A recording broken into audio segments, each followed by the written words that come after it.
बिना मन के आत्मा में विलय हुए हुए मन की चंचलता कभी ख़त्म नहीं हो सकती। ये सत्य बात कही है और सब शास्त्रों का सार कहा है। मन भी, इसका भी उद्गम स्थान जो है वो परमात्मा के चरणों से या आत्मा से है। और जब तक ये अपने देश में लौटता नहीं है तब तक मनुष्य में स्थिरता नहीं आ सकती है। ये ठीक है, धीरे धीरे सत्संग में जाएंगे, अच्छी अच्छी बातों को सुनकर अपनाएंगे, मन और बुद्धि में थोड़ी सी तनिक सी शांति आएगी। परंतु मन, आप समझ लें कि मन की गति खत्म हो गई, कभी नहीं खत्म होगी। जहाँ से ये आया है वहाँ से ये जब तक ये जाएगा नहीं, इसको शांति नहीं मिलेगी। आप सब लोग रोज साधना करते हैं, मेरे पुराने भाई भी यहाँ बैठे हैं। सब लोग जानते हैं कि मन अभी तक भी हमारे वश में नहीं है। कोई बातें हम कभी कभी ऐसी कर जाते हैं जो सभ्यता के विरुद्ध हैं, या अपनी ही बुद्धि के विरुद्ध हैं, या छोटी छोटी बातों में हम झगड़ा पैदा कर लेते हैं, किसी का अपमान करते हैं, किसी की उस्सती करते हैं। मन की गति 24 घंटे चलती रहती है। केवल सुषुप्त अवस्था में ये बड़ी परमात्मा की कृपा है कि गाढ़ निद्रा में ये मन शांत रहता है। और सभी महापुरुष कहते हैं कि जागृत सुषुप्त अवस्था में मन को शांत करने का प्रयास करना चाहिए। तो मन तभी शांत होगा जो सुषुप्त अवस्था में स्थिति होती है, अर्थात सब शरीर इंद्रियां आगे शांत होती हैं, उस वक्त आत्मा का साम्राज्य होता है। तो जागृत अवस्था में भी मन को अपनी आत्मा में विलय करना चाहिए। उसको आप गुरु कह लीजिए, परमात्मा कह लीजिए, भगवान राम कह लीजिए, भगवान कृष्ण कह लीजिए, जो कुछ कह लीजिए, उनके चरणों में अपने आत्मा को विलय करना। मन तो ज्योत स्वरूप है, अपना मूल पहचान है। जीव तू तो वही ज्योति है, परमपिता परमात्मा की अंश है। नहीं, ज्ञानी कहता है तू परमात्मा ही हम ब्रह्मस्मि। वेदांती दोष दृष्टि से संसार को छोड़ता है और अपने सुरत को आत्मा मिलाता है, ज्ञान अवस्था प्राप्त करता है। ये परम संत तुलसीदास जी कह रहे हैं और ये सत्यता है। तो हमें व्याकुल नहीं होना चाहिए, कोशिश करनी चाहिए। परंतु इस गुरुदेव भी यही फरमाया करते थे कि जो स्थिति हमारी निद्रा में होती है, सुषुप्त अवस्था होती है, गाढ़ निद्रा में होती है, ये बड़ी परमात्मा की देन है। यदि ये अवस्था हमको रात को ना दी होती तो सारा संसार पागल हुआ नजर आता है। तो जागृत अवस्था में, जागृति में सुषुप्त अवस्था पहले उत्पन्न करनी चाहिए साधना द्वारा। तत्पश्चात अपने मन को या बुद्धि को या सारी सुरत को गुरु चरणों में या आत्मा में विलय करना चाहिए। और वो स्थिति कोशिश करनी चाहिए कि हर वक्त बनी रहे। इसका नाम अभ्यास कहते हैं, अंग्रेजी में कहते हैं try again, try again, try again. कोशिश करो, कोशिश करो, कोशिश करो, इसी को अभ्यास कहते हैं। बार बार बार बार परमात्मा के चरणों को छूने का जो यत्न है उसको अभ्यास करते हैं। ये बड़ी सत्यता है। हम सब लोग व्याकुल हैं कि हमारा मन काबू में नहीं आता, परंतु हम बेहोश हो रहे हैं। वास्तव में हमें रोज़ रात को शिक्षा मिलती है, परंतु उस शिक्षा को भूल जाते हैं। कुछ गुरु महाराज ने कहा था कि दिन के वक्त भी जागृत सुषुप्त अवस्था होनी चाहिए, आत्म स्थिति होनी चाहिए, परमात्मा स्थिति होनी चाहिए। दूसरी मुख्य बात जो तुलसीदास जी ने कही और जो मुझे याद रही है कि बिना गुरु के आत्मज्ञान नहीं हो सकता है। गुरु तो हम सब धारण करते हैं हमारे देश की संस्कृति है कि जिस व्यक्ति ने गुरु नहीं धारण किया वो धार्मिक व्यक्ति नहीं हो सकता है। तो हम किसी न किसी तरीके से सच्चा झूठा गुरु धारण सभी करते हैं, ये हमारी संस्कृति है। यज्ञोपवीत की रस्म हो गई उस वक्त भी गुरु धारण करते हैं, शादी जब होती है उससे पहले गुरु धारण करते हैं, आदि आदि प्रत्येक व्यक्ति गुरु धारण करता है। परंतु गुरु कैसा होना चाहिए? तुलसीदास जी कहते हैं कि जब पानी नहीं होगा तो लकड़ी की किश्ती कहाँ वो कैसे तैर सकती है? तो किश्ती के लिए पहले जल की आवश्यकता है। इसी तरह साधना की सफलता के लिए सच्चे गुरु की आवश्यकता है। यहाँ मनुष्य मात्र भूल जाता है। रस्मी तौर पर हमारे फिर भी शुक्र है, रस्म तो चल ही रही है, गुरु का नाम किसी न किसी तरीके से तो है। वैसे में गुरु और परमात्मा में कोई अंतर नहीं होता है। हाँ, गुरु में वो गुण होने चाहिए परमात्मा में, तभी ऐसे व्यक्ति को हम गुरु धारण करते हैं। ऐसा नहीं है कि किसी व्यक्ति से भी हम शिक्षा ले लें। ठीक है, जब तक सच्चा गुरु नहीं मिलता है साधारण व्यक्ति से दीक्षा ले लेना कोई हर्ज नहीं। परंतु हमारे जीवन का आदर्श यही होना चाहिए कि गुरु ऐसा मिले जिसमें परमात्मा में और उसमें कोई अंतर न हो।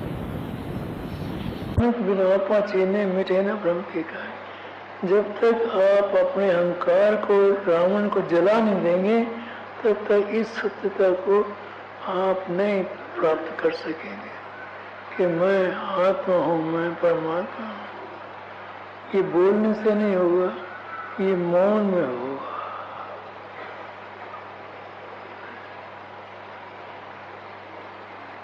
सहज में ही आप आत्मा रूप, परमात्मा रूप बनकर परमात्मा के गुणों का विकास करेंगे, विस्तार करेंगे, औरों को भी अपने जैसा बनाएंगे। आप परमात्मा जैसे बन जाएंगे तो जो व्यक्ति आपके पास बैठेगा वो आप जैसा हो जाएगा। सूरज के पास जो बैठते हैं, सूरज को प्रकाश, उनको सूरज का प्रकाश मिलता है। इसी प्रकार ज्ञानी पुरुष जो होता है, जो ईश्वर जैसा बन गया होता है, उसके पास जो बैठते हैं वो भी धीरे धीरे आत्मस्वरूप होते हैं। इसी का नाम सत्संग है, सत्य का संग, परमात्मा का संग। जिस व्यक्ति में परमात्मा विकसित हो गया है, उस व्यक्ति के पास बैठने से हमारा भी उद्धार हो जाएगा, हम भी परमात्मा जैसे बन जाएंगे। परंतु ऐसे व्यक्ति मिलने बहुत कठिन है। लाखों करोड़ों व्यक्तियों में से कोई एक व्यक्ति होता है जिसकी ये स्थिति होती है। अंततः सब मन के 3 गुणों में फंसे हुए हैं और संसार में राग द्वेष में अपना जीवन व्यतीत कर रहे हैं, अहंकार में अपना जीवन व्यतीत कर रहे हैं। सब लोग अहंकारी हैं। एक पिक्चर आई थी, उसका लेख था, टाइटल था हम सब चोर हैं। वास्तव में हम ईश्वर के दरबार में सब चोर हैं। ईश्वर को भूले हुए हैं और अपने मन के 3 गुण जो हैं उनको उनके अनुसार अपना जीवन व्यतीत करते हुए अपना मकसद ज़ाय कर रहे हैं। मनुष्य मिला था आत्मा का प्रकाश प्राप्त करें, परंतु अज्ञान के कारण हम कीचड़ में फंस जाते हैं। तो सत्संग का लाभ यदि उठाना है तो किसी सत्पुरुष को ढूंढो जिसमें परमात्मा और उसमें कोई अंतर न हो। सत्पुरुष जिन जाने सतपुरुष जिसका न हो, जिसने परमात्मा का ज्ञान प्राप्त कर लिया,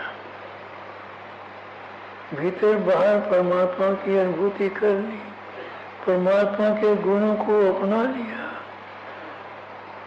वो सतगुरु है।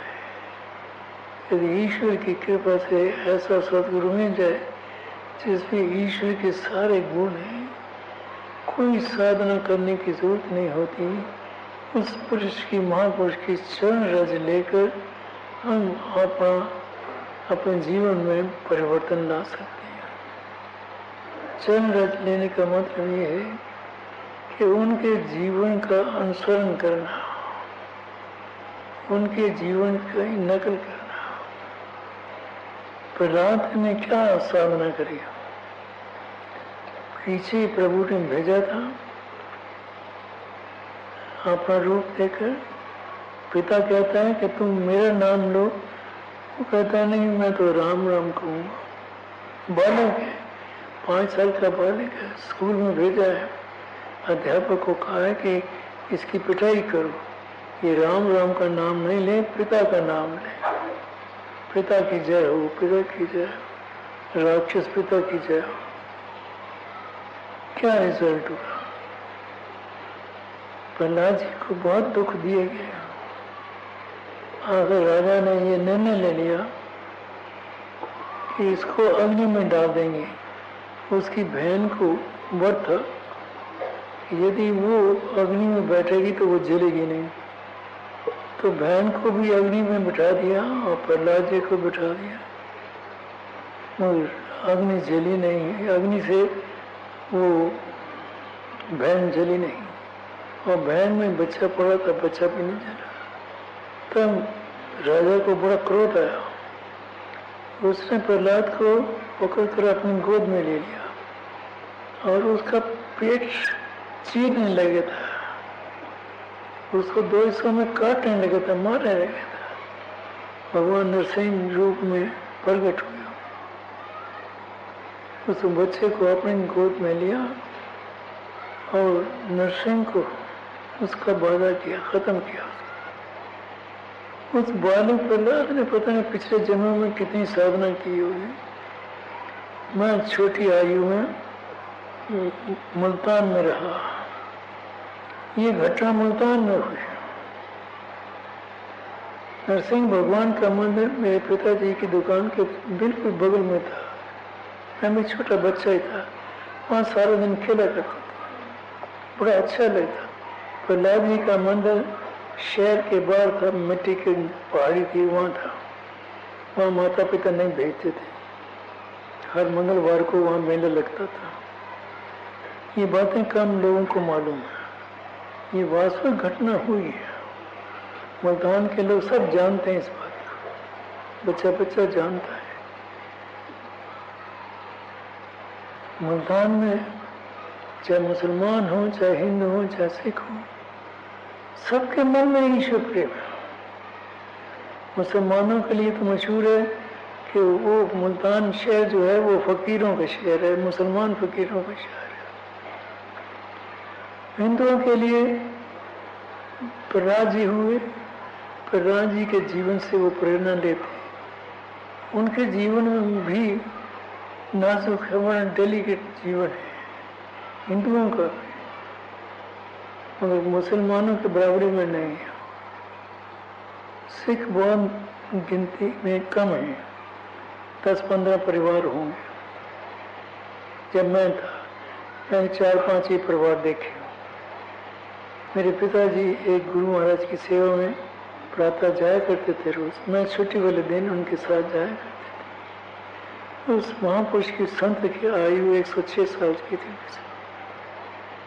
वो संत बड़ा प्यार करते थे, बड़ा प्रेम देते थे। परंतु दुर्भाग्यवश पिताजी की मृत्यु हो गई। मैं न पिता को देख सका, न उन संत महापुरुष के दर्शन कर सका। मुल्तान से मैं वापस अमृतसर आ गया। परंतु बचपन बड़ा अच्छा गुजरा मुल्तान में। ऐसी बातें देखी जो उत्तर भारत में आकर वो नहीं देखी। प्रत्येक व्यक्ति भक्ति का प्रतीक था। ये जो मथुरा में रासलीला पड़ती है, वहाँ के लोग होली के दिन में हिंदू लोग वो रासलीला डाला करते थे और अपने इंद्रियों से ऊपर उठ के आत्मस्थित हो जाते थे। उनको अपना होश नहीं होता था, मस्त हो जाते थे, आत्मस्ती आ जाती थी। मुल्तान शहर जो है आध्यात्मिक शहर माना गया है, जहाँ आत्मा की प्राप्ति हो सकती, परमात्मा के दर्शन हो सकती। फकीरों का शहर है वो। चार कफाज मुल्तान गर्द गर्म गदा कोरिस्तान। मुल्तान की मशहूरी है, यहाँ के फकीर बहुत है, गर्मी है, कब्रिस्तान है।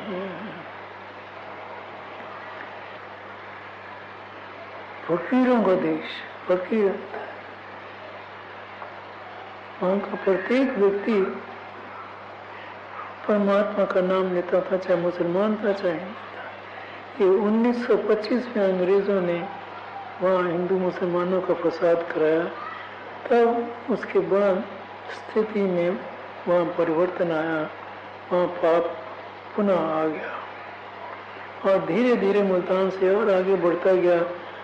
ये हिंदू मुसलमानों की लड़ाई लाहौर, अमृतसर और आगे बढ़ती बढ़ती दिल्ली आ गई, यूपी आ गई, बिहार गई, बंगाल चली गई और अंग्रेज़ों ने हिंदू मुसलमानों को आपस में लड़ाकर अपनी विजय स्थापित कर दी।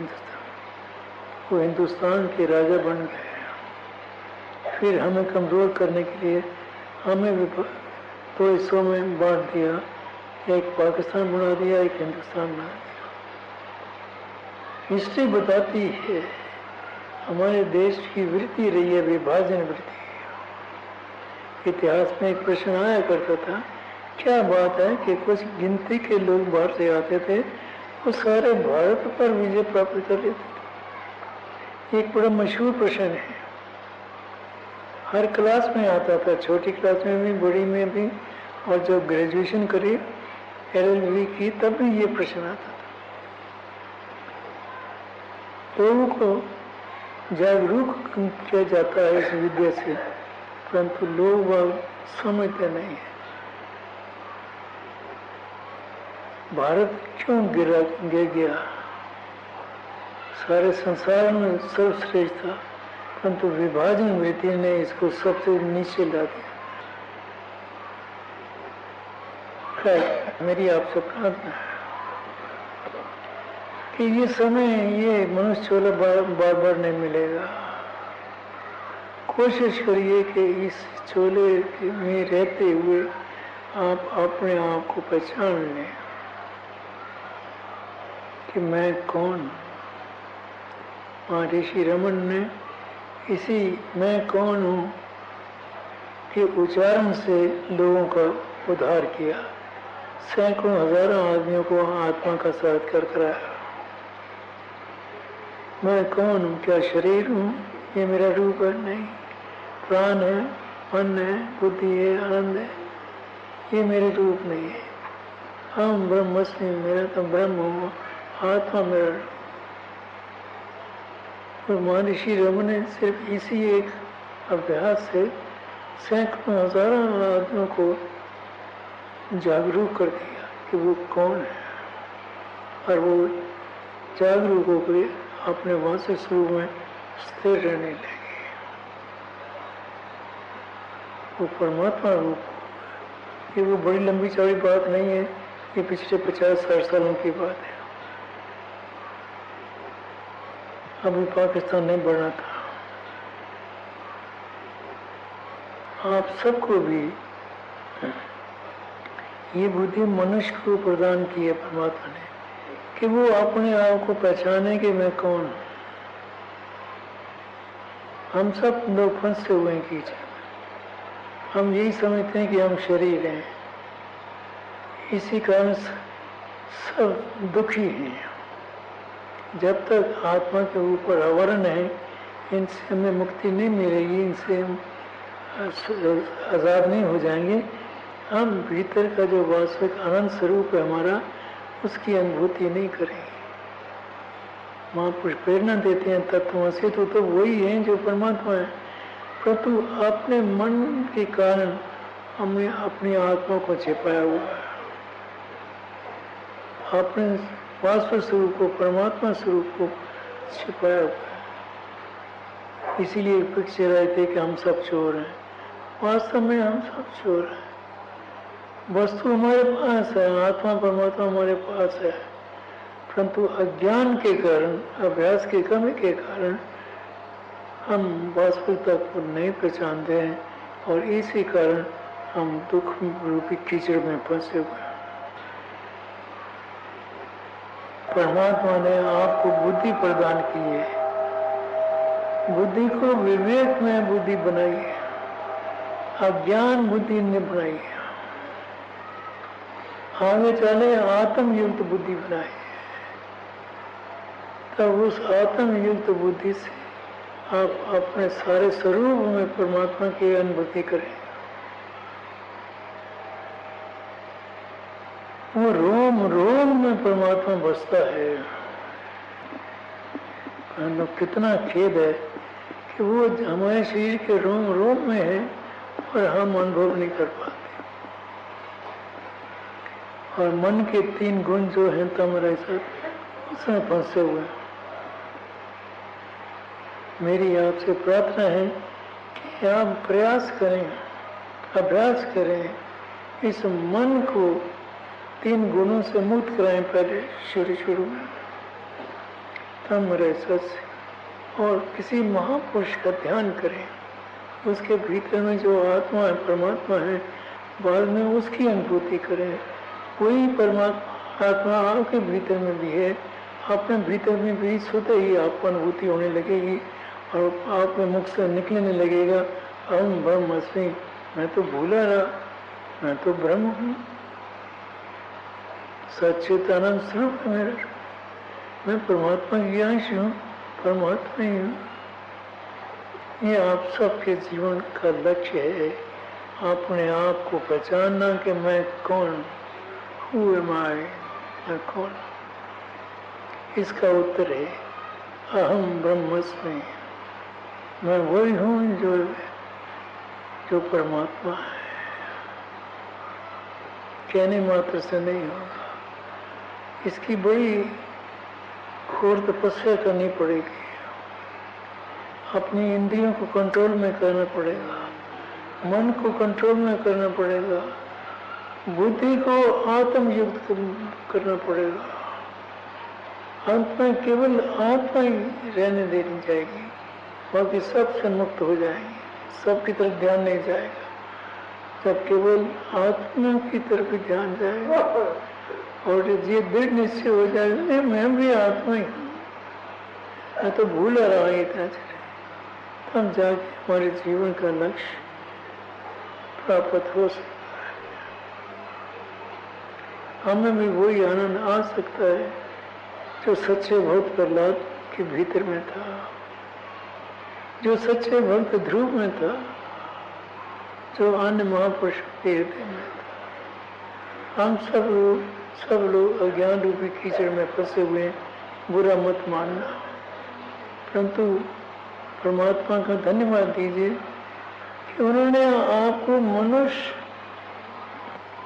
रूपी जीव बनाया है। केवल मनुष्य रूप में ही व्यक्ति आत्मा परमात्मा का साक्षात्कार कर सकता है। आप भाग्यशाली हैं, परंतु परमात्मा के कारण आप अपने आप को पहचानने की कोशिश नहीं करते। क्या लाभ है हम गुरुद्वारों में जाएं, मंदिरों में जाएं, महापुरुषों के चरणों में बैठें और वास्तविकता को नहीं जाने और वैसा बनने की कोशिश नहीं करें, तो क्या फायदा। इसी का नाम अभ्यास है। अंग्रेजी में कहते हैं try again, try again, try. ये एक दिन का काम नहीं है। बहुत जन्म बिछड़े थे मानव, ये जन्म तुम्हारे लेके कह रविदास आस लग जीवन सिर पर दर्शन देखे। हे परमात्मा, हजारों वर्ष गुजर गए हैं आपके दर्शन किए। अब मैं ये वर्तमान अपन जो जीवन है वो मैं आपके चरणों में अर्पण करता हूँ। आप कृपा करो कि मुझे आपने जैसा बना। परमात्मा के गुणों को बार बार पढ़ना है, सुनना है, मनन करना है, निध्यासन करना है और वैसे बनने की कोशिश। परमात्मा सच्चित आनंद स्वरूप सत्य है। आप भी सत्य का मनन करिए कि सत्य के क्या अर्थ है, जो निरंतर है, किसी काल में असत्य नहीं है, वो एक परमात्मा है। आप भी अपने स्वरूप को सत्य स्वरूप बनाइए। सत्यम शिवम, शिवम का मतलब है कल्याणकारी। आपका रोम रोम सारे विश्व की सेवा करे, यही तो परमात्मा करता है। तमें माता तमें पिता, माता पिता बच्चों की सेवा करते हैं, हम परमात्मा के बच्चे हैं, परमात्मा हमारी सेवा करता है। आप भी ऐसा गुण जो परमात्मा में आप में आ जाए। परमात्मा आनंद का सागर। हम जब कहें कि हम ब्रह्मस्मि में ब्रह्म, तो भीतर और बाहर आनंद ही आनंद हो, आत्मक आनंद ही आनंद हो, ब्रह्म ही ब्रह्म हो। परंतु हम मन को भीतर भी बाहर भी मन ही मन की चंचलता भीतर में भी है, बाहर में भी है। मन की चंचलता में फंसे हुए हैं। इस अज्ञान से निकलना चाहिए। बड़ा कठिन रास्ता है, परंतु आप योग साधना करेंगे, हो सकता है कि प्रभु की कृपा हो जाए और इसी जीवन में आपको आपके जीवन का जो लक्ष्य है उसकी प्राप्ति हो जाए। इस परमात्मा के चरणों में प्रार्थना है कि वो अपनी कृपा की प्रसादी आप सबको दें, आप परमात्मा जैसे बन जाए। ओम शांति शांति शांति। बिना मन के आत्मा में विलय हुए मन की चंचलता कभी ख़त्म नहीं हो सकती। ये सत्य बात कही है और सब शास्त्रों का सार कहा है। मन भी, इसका भी उद्गम स्थान जो है वो परमात्मा के चरणों से या आत्मा से है। और जब तक ये अपने देश में लौटता नहीं है तब तक मनुष्य में स्थिरता नहीं आ सकती है। ये ठीक है, धीरे धीरे सत्संग में जाएंगे, अच्छी अच्छी बातों को सुनकर अपनाएंगे, मन और बुद्धि में थोड़ी सी तनिक सी शांति आएगी। परंतु मन, आप समझ लें कि मन की गति खत्म हो गई, कभी नहीं खत्म होगी। जहाँ से ये आया है वहाँ से ये जब तक ये जाएगा नहीं, इसको शांति नहीं मिलेगी। आप सब लोग रोज साधना करते हैं, मेरे पुराने भाई भी यहाँ बैठे हैं। सब लोग जानते हैं कि मन अभी तक भी हमारे वश में नहीं है। कोई बातें हम कभी कभी ऐसी कर जाते हैं जो सभ्यता के विरुद्ध हैं, या अपनी ही बुद्धि के विरुद्ध हैं, या छोटी छोटी बातों में हम झगड़ा पैदा कर लेते हैं, किसी का अपमान करते हैं, किसी की उस्सती करते हैं। मन की गति 24 घंटे चलती रहती है। केवल सुषुप्त अवस्था में ये बड़ी परमात्मा की कृपा है कि गाढ़ निद्रा में ये मन शांत रहता है। और सभी महापुरुष कहते हैं कि जागृत सुषुप्त अवस्था में मन को शांत करने का प्रयास करना चाहिए। तो मन तभी शांत होगा जो सुषुप्त अवस्था में स्थिति होती है, अर्थात सब शरीर इंद्रियां आगे शांत होती हैं, उस वक्त आत्मा का साम्राज्य होता है। तो जागृत अवस्था में भी मन को अपनी आत्मा में विलय करना चाहिए। उसको आप गुरु कह लीजिए, परमात्मा कह लीजिए, भगवान राम कह लीजिए, भगवान कृष्ण कह लीजिए, जो कुछ कह लीजिए, उनके चरणों में अपने आत्मा को विलय करना। मन तो ज्योत स्वरूप है, अपना मूल पहचान है। जीव तो वही ज्योति है, परमपिता परमात्मा की अंश है। नहीं, ज्ञानी कहता है तू परमात्मा ही हम ब्रह्मस्मि। वेदांती दोष दृष्टि से संसार को छोड़ता है और अपने स्वरूप को आत्मा मिलाता है, ज्ञान अवस्था प्राप्त करता है। ये परम संत तुलसीदास जी कह रहे हैं और ये सत्यता है। तो हमें व्याकुल नहीं होना चाहिए, कोशिश करनी चाहिए। परम पुरुष गुरुदेव भी यही फरमाया करते थे कि जो स्थिति हमारी निद्रा में होती है, सुषुप्त अवस्था होती है, गाढ़ निद्रा में होती है, ये बड़ी परमात्मा की देन है। यदि ये अवस्था हमको रात को ना दी होती तो सारा संसार पागल हुआ नजर आता। तो जागृत अवस्था में, जागृति में सुषुप्त अवस्था पहले उत्पन्न करनी चाहिए साधना द्वारा। तत्पश्चात अपने मन को या बुद्धि को या सारी सुरत को गुरु चरणों में या आत्मा में विलय करना चाहिए। और वो स्थिति कोशिश करनी चाहिए कि हर वक्त बनी रहे। इसका नाम अभ्यास कहते हैं, अंग्रेजी में कहते हैं try again, try again, try again. कोशिश करो, कोशिश करो, कोशिश करो, इसी को अभ्यास कहते हैं। बार बार बार बार परमात्मा के चरणों को छूने का जो यत्न है उसको अभ्यास करते हैं। ये बड़ी सत्यता है। हम सब लोग व्याकुल हैं कि हमारा मन काबू में नहीं आता, परंतु हम बेहोश हो रहे हैं। वास्तव में हमें रोज़ रात को शिक्षा मिलती है, परंतु उस शिक्षा को भूल जाते हैं। कुछ गुरु महाराज ने कहा था कि दिन के वक्त भी जागृत सुषुप्त अवस्था होनी चाहिए, आत्म स्थिति होनी चाहिए, परमात्मा स्थिति होनी चाहिए। दूसरी मुख्य बात जो तुलसीदास जी ने कही और जो मुझे याद रही है कि बिना गुरु के आत्मज्ञान नहीं हो सकता है। गुरु तो हम सब धारण करते हैं। हमारे देश की संस्कृति है कि जिस व्यक्ति ने गुरु नहीं धारण किया वो धार्मिक व्यक्ति नहीं हो सकता है। तो हम किसी न किसी तरीके से सच्चा झूठा गुरु धारण सभी करते हैं। ये हमारी संस्कृति है। यज्ञोपवीत की रस्म हो गई, उस वक्त भी गुरु धारण करते हैं। शादी जब होती है उससे पहले गुरु धारण करते हैं। आदि प्रत्येक व्यक्ति गुरु धारण करता है। परंतु गुरु कैसा होना चाहिए? तुलसीदास जी कहते हैं कि जब पानी नहीं होगा तो लकड़ी की किश्ती कहाँ, वो कैसे तैर सकती है? तो किश्ती के लिए पहले जल की आवश्यकता है। इसी तरह साधना की सफलता के लिए सच्चे गुरु की आवश्यकता है। यहाँ मनुष्य मात्र भूल जाता है। रस्मी तौर पर हमारे फिर भी शुक्र है, रस्म तो चल ही रही है।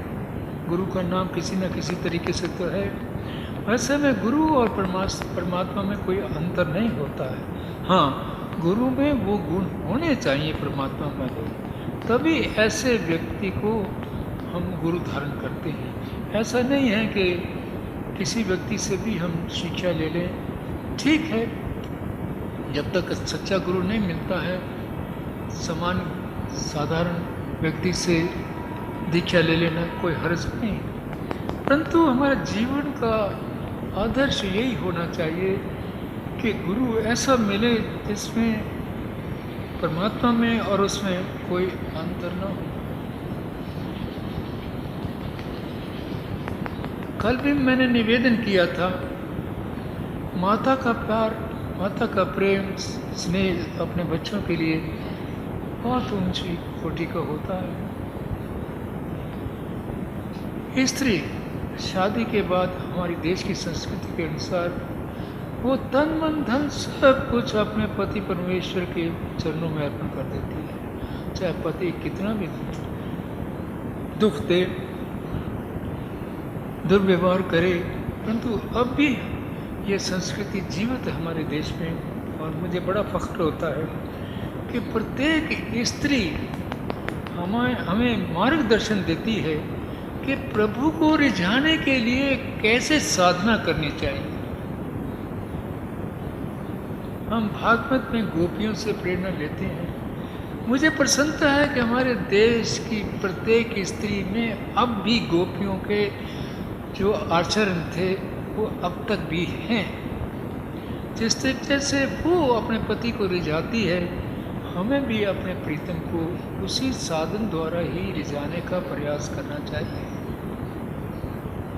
आप देखिए कि स्त्रियों ने ही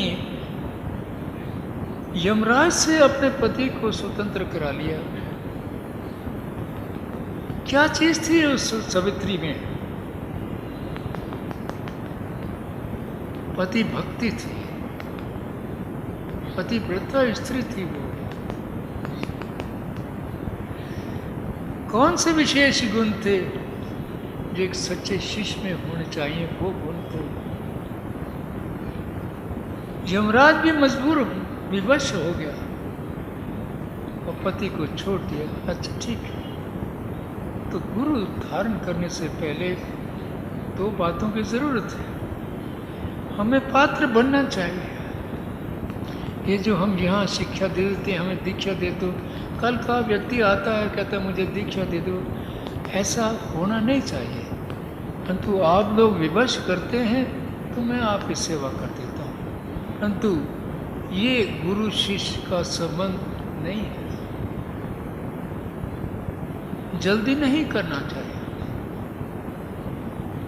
कल मैंने बताया था कि किन परिस्थितियों में मैं कुछ गुरु महाराज के पवित्र चरण कमरों में पहुंचा। वो मुझे बड़ा स्नेह देते थे, बहुत प्यार करते थे। मुझे भी नहीं पता था क्यों करते इतना प्यार, घर वालों को भी नहीं पता था। 10 साल तक उन्होंने मुझे दीक्षा नहीं दी और ना ही मैंने कभी कहा कि गुरुदेव मुझे दीक्षा दीजिए। मेरे मित्र कुछ गुरुदेव से शिकायत किया करते थे मेरा नाम लेकर कि आपके पास जाते हैं, आपके शिष्य हैं, आपको बदनाम करते हैं, ये तो कोई साधना करते नहीं। और एक आध व्यक्ति ने, मेरे मित्र ने अच्छा किया, मेरे में जो त्रुटियां थी वो भी कह दी। 2-4 दफा ऐसा ही हुआ तो कुछ गुरु महाराज ने, श्री रामनाथ जी गुप्ता थे, पूज चाचा जी महाराज के शागिर्द थे, परंतु संबंध उनका ज़्यादा गुरु महाराज के साथ था। तो कुछ गुरुदेव कहने लगे आप क्यों बार बार मुझे कहते हैं, ये नहीं कुछ करते तो ना से क्या बात है, मैं इनके लिए सब कुछ करता हूँ, आप उतावले मत होइए। कोई गुरु ऐसा करता है? 10 साल ऐसे व्यतीत हो गए। एक दिन मैं कुछ डॉक्टर श्यामलाल जी के पास बैठा हुआ था। वे कुछ गुरु महाराज के सखा थे और डॉक्टर साहब, डॉक्टर श्यामलाल जी भी मुझे बहुत प्यार देते थे। मैंने कहा कि मेरे में क्या कमी है, कुछ गुरु महाराज मुझे क्यों दीक्षा नहीं देते? लोग रोज पहले दिन ही आते हैं, उनको दीक्षा मिल जाती है। तो श्यामलाल जी कहने लगे कि आज प्रातः भाई साहब कह रहे थे, वो गुरु महाराज को भाई साहब कहा करते थे, कि पता नहीं क्या बात है, लोग बाग पहले दिन ही आते हैं, दीक्षा मांगते हैं, मेरा नाम लेकर कहते हैं, वो कभी दीक्षा के लिए कहते नहीं। मैं उनकी सेवा में पहुंचा, जैसे कि प्रसाद देने का हुआ था।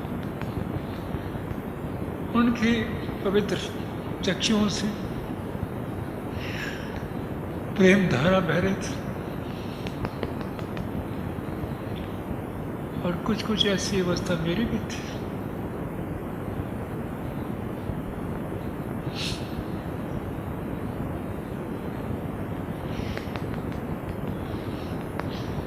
मुझसे कुछ बोला नहीं गया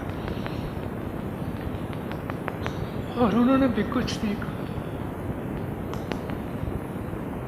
प्रसाद दिया, प्रसाद बैठा दिया कि दीक्षा तो हो चुकी।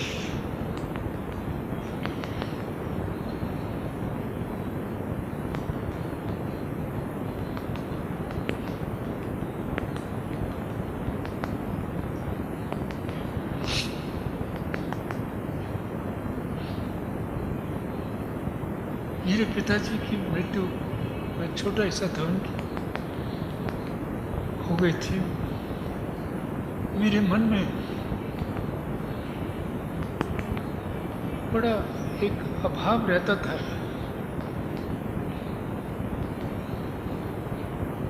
पिता के प्रेम का हमेशा मैं भूखा रहता था। वो भूख मेरी उस भूख की संतुष्टि कुछ गुरुदेव के चरणों में। उन्होंने मुझे माँ का प्यार भी दिया, पिता का भी प्यार दिया, मित्र का भी प्यार दिया। उन्होंने कभी मुझे नाम से नहीं पुकारा था, करतार से नहीं। बड़ी मधुर आवाज और बड़े स्नेह के साथ सरदार जी कहा करते थे।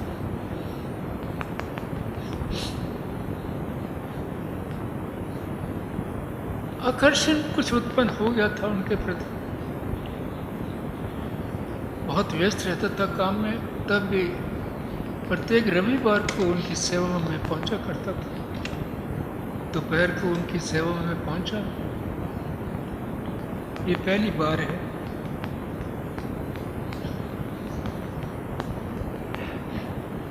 आपने फरमाया, बड़े ही उनके शब्द में कुछ विचित्र आकर्षण था। कहने लगे, आप आ गए, बड़ी धूप आई, आप जाओ, लेट जाओ, पहले बस आराम कर लीजिए। देखता हूँ तो बिस्तर बिछा हुआ है। मैं कुछ बोल नहीं पाया, मैं लेट गया। 10 मिनट बाद पधारे, कहने लगे, भोजन तैयार है, परंतु आप स्नान कर ले तो अच्छा रहेगा, गर्मी में आए। पुराने ज़माने में नल नहीं थे। उस वक़्त कुछ गुरु महाराज के घर में एक कुआं था, गहरा कुआं था, और कुएं के पार एक छोटा सा कमरा बना हुआ था, बाथरूम जिसको कहते हैं। मैं वहाँ चला गया।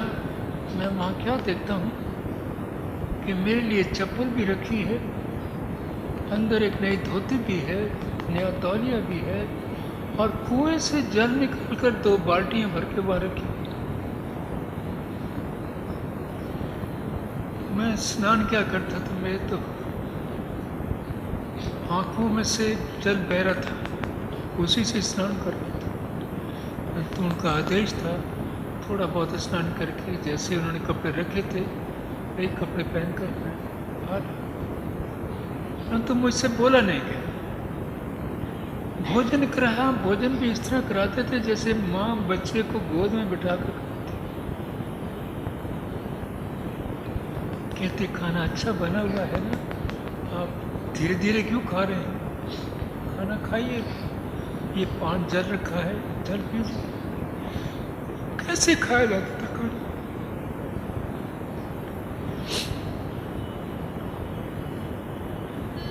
इतना स्नेह दिया है, इतना प्यार दिया है। मुझे पिता ने भी बहुत स्नेह दिया, क्योंकि उनके वृद्ध अवस्था में मेरा आगमन हुआ। बहुत प्यार करते थे, परंतु जो स्नेह कुछ गुरु महाराज ने दिया उसका कोई उदाहरण नहीं।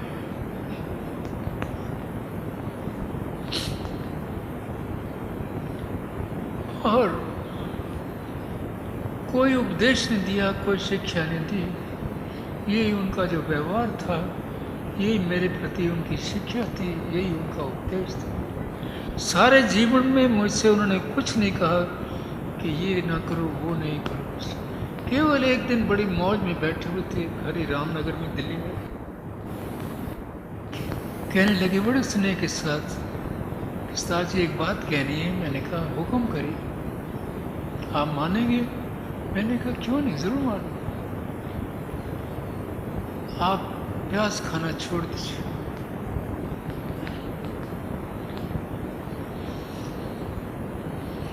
मैंने उस दिन से प्याज खाना छोड़ दिया। वे स्वयं खाते थे, और जो नहीं खाते थे, घृणा करते थे, उनको खिला देते थे। परंतु मुझे कुछ खराब आदत थी, मैं प्याज अधिक मात्रा में खाता था। और गुरु महाराज जब आते थे, वही स्नेह के साथ सिरके के भी प्याज बनाना, नींबू का बनाना, कई प्रकार के प्याज उनकी सेवा में रखना। वो खाते तो जरूर थे, परंतु कम खाते थे। और प्याज ना खाने के प्रति भी एक रहस्य था। अधिक प्याज खाने वाले के मन में अधिक चंचलता उत्पन्न होती है, और चंचलता साधना के लिए हानिकारक होती है। साधना के लिए भोजन बहुत ही सात्विक होना चाहिए, सात्विक, सूक्ष्म तथा तुरंत हजम होने वाला होना चाहिए। तो सीधे तरीके से सीधा नहीं कहा, एक कह दीजिए बड़े स्नेह के साथ कहा। कमांड नहीं किया, वो कमांड कर सकते थे कि आप क्यों प्याज ज़्यादा खाते हैं, छोड़ दो, कह सकते थे, परंतु उन्होंने कभी डांटा नहीं, कभी ऊंची आवाज़ से भी मुझे नहीं कहा था। परंतु इसके पीछे एक रहस्य था कि भोजन जो होना चाहिए अति सादा होना चाहिए। मिर्ची, प्याज, खटाई ये बहुत कम मात्रा में होनी चाहिए, और पराठे, पूड़ी आदि ये कम खाने चाहिए। बड़ा सात्विक भोजन होना चाहिए, क्योंकि जैसा अन्न होगा वैसा ही मन बढ़ेगा। तो सीधे तरीके से ना कह के महापुरुष दूसरे ढंग से कहते हैं, ताकि सुनने वाले को दुख न पहुंचे। तो उनके स्नेह के प्रति मैं क्या क्या कुछ कहूँ। वो केवल मेरे साथ ही ऐसा व्यवहार नहीं करते थे, ये उनका स्वभाव था। सबके साथ स्नेह करते थे। शुरू में जब मैं गुरु महाराज की सेवा में गया हूँ,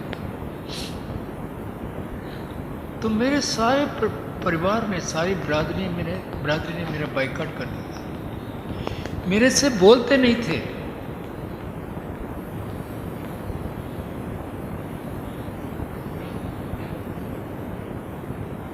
मेरी लड़की की शादी होनी थी, मेरे साथ आप अमृतसर गए, वहाँ लोगों ने उनके दर्शन किए, वे प्रभावित हुए, तब जाकर उनका रुझान मेरे प्रति, जैसा कि एक संबंधी के साथ होना चाहिए, वो पुनः स्थापित हुआ। नहीं तो सब ने मेरा बाइकआउट कर दिया था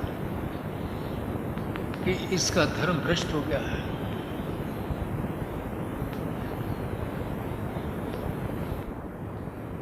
केवल एक गुरु महाराज जी थे कि जिन्होंने मुझे नहीं छोड़ा, सगे भाई बहनों ने छोड़ दिया।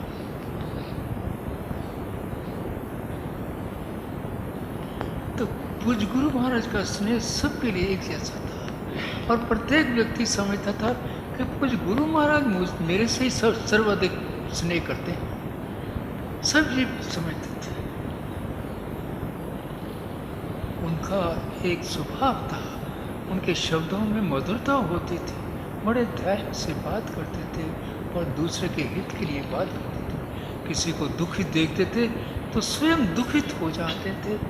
पता लगा कि फलां व्यक्ति दिल्ली में या कहीं और जगह में बीमार है, तो डॉक्टर थे, अपनी प्रैक्टिस का ख्याल न करते हुए दिल्ली या दूसरे स्थान पर पहुंच जाते, वहाँ एक सप्ताह वहाँ ठहरते, दिल्ली में आते, लोगों को अस्पतालों में ले जाते। गर्मी के दिन होते, मरीज तो अंदर चला जाता, परंतु आप बरामदे में या बाहर लान में पड़े रहते। एक दिन नहीं, 8-8 दिन पड़े रहते। अपनी प्रैक्टिस का बिल्कुल ख्याल नहीं करते थे। यहाँ तक कि रोगी के लिए बीमारी में कोई दवाई की आवश्यकता होती, वो अपनी जेब में से बाजार से खरीद लाते। यदि उसको आर्थिक कठिनाई होती, उसको उससे सहायता करते। यानी जैसे परमात्मा होता है, इस प्रकार उनका स्वभाव था।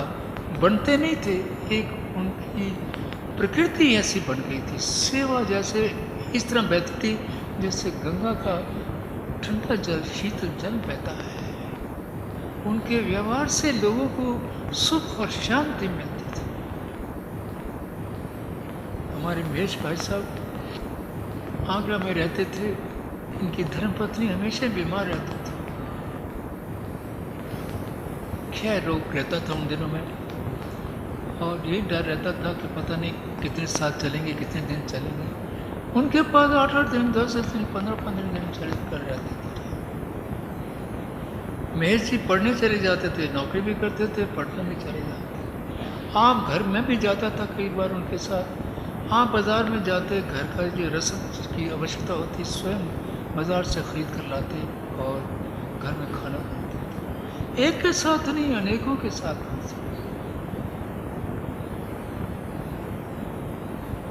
स्त्री शिक्षा के लिए आपके हृदय में बड़ा ही एक चाह थी, उत्साह था। सिकंदराबाद में लड़कियों के लिए एक उच्च कोटि का कॉलेज बनवाया गया। उस ज़माने में पहले तो कोई पढ़ते नहीं थे, लड़की को पढ़ाते नहीं थे। कोई होता था तो प्राइमरी स्कूल होता था। आपने प्राइमरी स्कूल, ऊंचे हाई स्कूल, फिर कॉलेज बनवाया, फिर डिग्री कॉलेज और फिर एमए क्लासेस भी चालू की। उस कॉलेज के आप प्रधान भी थे। दूसरा एक और लड़कों का कॉलेज थे, उसके भी काफ़ी समय के लिए आप प्रधान रहे। आपके हृदय में एक चाह थी कि हमारे देश के बच्चे खूब पढ़े। खासकर लड़कियों के लिए उनके हृदय में विशेष स्थान था। सत्संग में कई ऐसी लड़कियां थी जो विधवा हो गई। उनको बुलाकर अपने पास रखा, कई वर्ष तक उनको पढ़ाया, ऊंची शिक्षा दी, फिर उनको नौकरी पर लगवा कर कईयों को मकान बनवा के दिए, पढ़ाया, लिखवाया, नौकरी दिलवाई, फिर मकान अपने पैसे से मकान बनवाकर अपने समीप रखा। आंखें सब बंद कर लेते, चक्षु बंद करना तो सबको याद आता है। परंतु कल जैसे मैं निवेदन कर रहा था, हमारा जीवन जो होना चाहिए वही साधना का रूप होना चाहिए। और ये कुछ गुरु महाराज ज़्यादा बोलते नहीं थे। ये बोलने की जो प्रथा पड़ी है बहुत देर के बाद पड़ी। हमारे यहाँ का मौन साधन था, इसको मराकबा कहते हैं। पहली बार मैं आपके साथ ग्वालियर गया तो आप बहुत स्नेह देते थे, प्यार करते थे। तो मुझे कहा कि आप कमरे के बाहर बैठिए, थोड़ी देर के बाद बुलाएंगे। तो भीतर में 10-5 आदमी जो पुराने सत्संगी भाई थे, वे साधना में, जिसको उर्दू या फारसी भाषा में मराकबा कहते हैं, तो मुझे बड़ा बुरा लगा। ये मुझे साथ लेकर आए हैं ग्वालियर और मुझे कहते हैं तुम बाहर बैठ जाओ। ये कौन सी साधना है जो छिपके करते हैं? मुझे क्यों नहीं अपने पास बिठाया? दुख हुआ, परंतु तो मुझे पता नहीं था। बाद में वो मेरी भावना को समझ गए और मुझे समझाया कि वास्तव में हमारे यहाँ ऐसी साधना, आगे से आप भी हमारे साथ बैठो।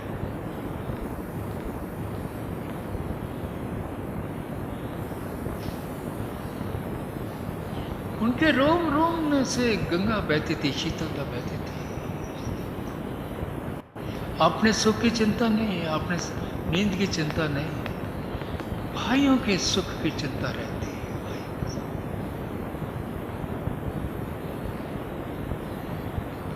और हमारे यहाँ की साधना, जैसे मैंने कल पढ़ के सुनाया था, मुख्य साधना यही है कि गुरु के पास बैठे श्रद्धा के साथ और उनके मुखारबिंद से जो कुछ पवित्र वाणी निकले, शब्द, उनको ध्यान से सुने और बाद में उन शब्दों पर मनन करें और जीवन में उतारने का प्रयास करें। ये हमारे यहाँ की साधना है संक्षिप्त में, और यही उन्होंने स्वयं भी की। मुझे हर वर्ष कहना पड़ता है, परंतु उनका हृदय में कोई योगदान था भाइयों के लिए, यहाँ तक वो अपना जीवन भी निछावर करने के लिए तैयार होते थे ताकि भाइयों को सुख और शांति मिले। मेरी धर्म पत्नी मृत्यु शैया पर पड़ी, डॉक्टर ने जवाब दे दिया है मुझे नहीं कहा, भजन शंकर जी को पता था। आप कमरे में गए, उन्हें वो नन्ही करके पुकारा करते थे। उसका हाथ लेकर अपने हाथ घंटा 1.5 घंटा उन्हीं के पास बैठे रहे, जब तक उनका अंतिम प्राण नहीं निकला तब तक बैठे रहे। मुझे बाहर बैठाया, बाहर आकर कहते हैं कि ऐसी बात हो गई है। हमने बड़ी कोशिश की कि किसी तरह नन्ही बच जाती। हमने ईश्वर से प्रार्थना की, पूर्वजों से प्रार्थना की कि हमारा सारा जीवन ले लीजिए, इस नन्ही को बचा लीजिए। हमने आपसे बगैर पूछे आपकी आधी आयु भी परमात्मा के चरणों में अर्पण कर दी कि किसी तरह इस नन्ही का जीवन बच जाए। सच्चे हृदय से प्रार्थना की थी उन्होंने ये भी कभी नहीं सोचा था कि वो उनसे दीक्षित नहीं है।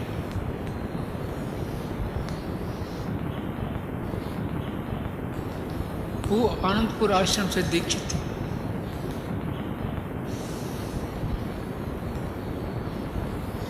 परंतु उन्हें वो बहुत ही स्नेह देते थे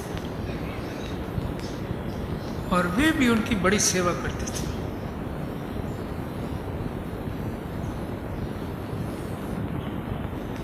गुरु और शिष्य का संबंध जो है, माता पिता और बच्चों का संबंध होता है, स्त्री पुरुष का संबंध होता है, मित्रों का संबंध होता है। परंतु गुरु शिष्य का संबंध जो है, इसकी पवित्रता, इसकी महानता को मैं तो नहीं वर्णन कर सकता।